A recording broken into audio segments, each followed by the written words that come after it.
Some places seem too peaceful for something terrible to happen. Aylesbeare is one of those places. It's a small village in the county of Devon, in the southwest of England. Rolling countryside, quiet country lanes, and a close-knit community where neighbours knew each other by name. Even today, only fewer than 1,000 people live there. In summer 1978, it was the sort of place where kids could spend the whole day riding their bikes, walking to friends' houses, or playing in the park without anyone giving it a second thought. Naught really ever happened. One young lass that lived in Aylesbeare was Genette Tate. Genette was born on the 5th of May 1965. She lived with her parents in Aylesbeare and was described as a cheerful, friendly and responsible girl. Like loads of teenagers growing up in a small village, she enjoyed cycling, spending time with friends and helping around the house. She had also taken on a newspaper round.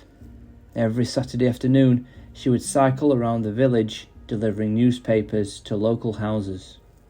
Her parents never imagined there'd be any danger. The roads were quiet, traffic was very light. Most of the people she passed were neighbours that she had known for ages. It should have been one of the safest places imaginable for a 13-year-old. Saturday the 19th of August 1978 started like any other. The weather was warm and dry. People were enjoying the weekend, tending to their gardens or walking through the village. At some point that afternoon, Genette collected her bundle of newspapers, loaded them onto her bicycle and set off to complete her usual deliveries. It was a route she knew very well, one she had travelled loads of times before. Note about the afternoon suggested there'd be anything wrong. As Genette cycled from house to house, she gradually worked her way through her deliveries. Witnesses later confirmed seeing her in good spirits, and she continued along the quiet country lanes. She was almost finished. Home wasn't far away. Then at around 3:30 in the afternoon, everything changed. Genette stopped her bicycle beside a quiet country lane and spoke with two girls she knew.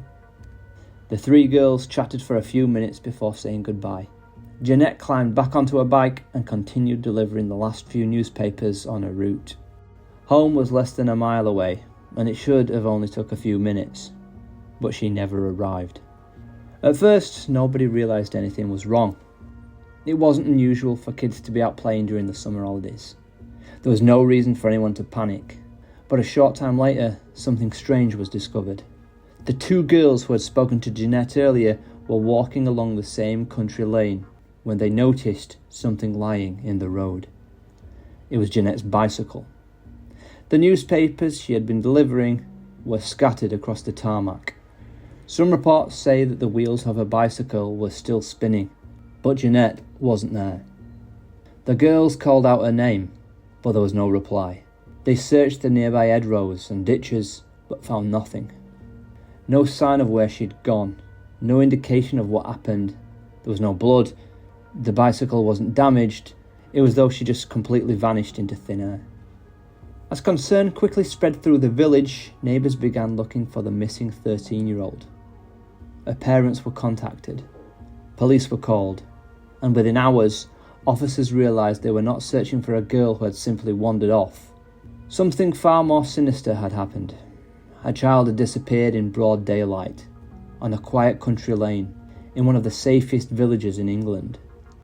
As news spread through Aylesbeare, the search quickly grew.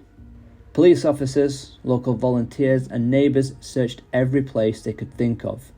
Fields, woodlands, hedgerows, streams and nearby ponds. If Genette had fallen off from a bicycle or become injured, they believed they would have found her there quite quickly. But hour after hour, there was nothing. With no explanation, detectives turned their attention to the people who had been in the village that afternoon and may have seen Genette. The two girls she had spoken to were interviewed in detail. So was the mother and daughter who had seen the conversation. As more witnesses came forward, one particular sighting caught the attention of investigators. A mother and daughter reported seeing a maroon-coloured car near the country lane around the time of Genette's disappearance. No one knew whether it was connected, but in a village where very little traffic passed through, detectives believed it was worth investigating. As the inquiry continued, police released a photo of a man they wanted to identify. He was described as being between 18 and 25-year-old, with thick dark eyebrows and a pale complexion. Detectives stressed that they simply wanted to speak with him. Whether he was a witness or something more, nobody really knew. Despite appeals across Britain, no one was ever able to identify him with certainty. Even more puzzling, the two girls who had been talking to Genette said they never saw either the maroon car or the unidentified man. Whether they simply missed them or whether the sightings were completely unrelated has never been established. The investigation continued to grow. Hundreds of people were interviewed. Properties were searched. Every possible lead was followed. Days became weeks. Weeks became months. Yet there was still no trace of the 13-year-old. For Genette's parents, the uncertainty became unbearable. Unlike families who were able to grieve with certainty, they were left with only questions. What happened on that quiet country lane? And who had taken their daughter? As the years passed, detectives refused to let the case go. Whenever a child killer was arrested anywhere in Britain, they asked the same question. Could they be responsible for Genette Tate's disappearance? One name came up again and again: Robert Black. Robert Black was one of Britain's most notorious child killers. He worked as a long-distance delivery driver, travelling thousands of miles across the United Kingdom. His job gave him the perfect excuse to be almost anywhere. His victims followed a horrifying pattern.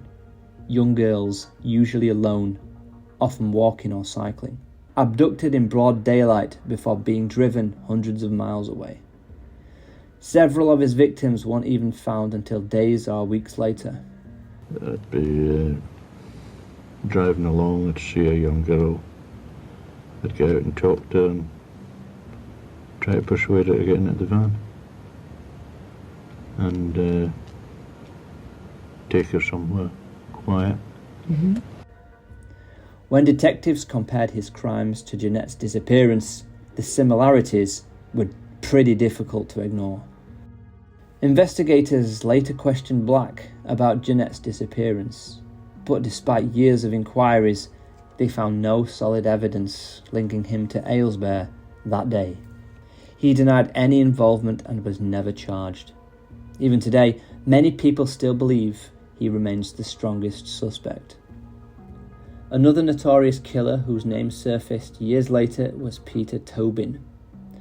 Tobin was convicted of several murders after the bodies of young women were discovered hidden at properties where he had lived. As police reviewed unsolved disappearances across Britain, they also looked into whether Tobin could have been responsible for Genette. He had lived and worked in southern England during the late 1970s, meaning it was at least possible he had been in Devon. But once again, there was no hard evidence connecting him to the case. Like Robert Black, he was never charged. Of course, detectives have never ruled out another possibility, that whoever abducted Genette wasn't a travelling serial killer at all, but someone local. Someone who knew those quiet country lanes. Someone who knew children regularly delivered newspapers on Saturday afternoons. Someone who knew exactly where they could stop a 13-year-old girl without being seen. There was also the stranger theories. Over the years, some independent investigators have questioned the original witness statements. Others have focused on other things. One of the newspaper headlines Genette was delivering that afternoon reportedly concerned UFO sightings. From that, rumours began circulating that her disappearance was somehow connected. Today, Genette's DNA is still held on the national database. Her case officially remains open.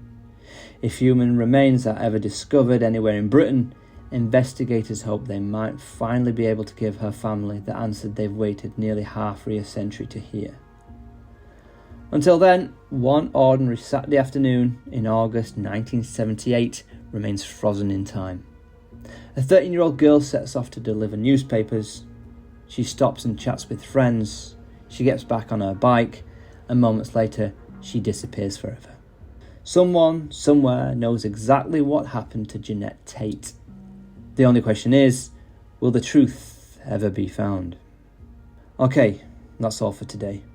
I hope you enjoyed my video, and please let me know your theories in the comments below, and don't forget to follow and subscribe. Okay, thanks very much. Bye-bye.